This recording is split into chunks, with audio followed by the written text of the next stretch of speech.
В постпроцессоре имеется возможность вывести таблицу инструментов с всей информацией об инструменте в начале программы. Например, этот проект имеет два инструмента D10 торцевую и D15 сферу. И после постпроцессирования программы выводится табличка с всеми параметрами инструмента, которые были настроены. Вывести можно намного больше. Это очень важная информация для оператора и позволяет ему не рыться во всей программе в поиске информации, какие инструменты используются, а сразу четко оценить, что нужно.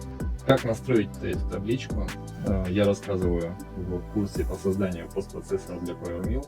Ссылка на курс и промокод для скидки в описании.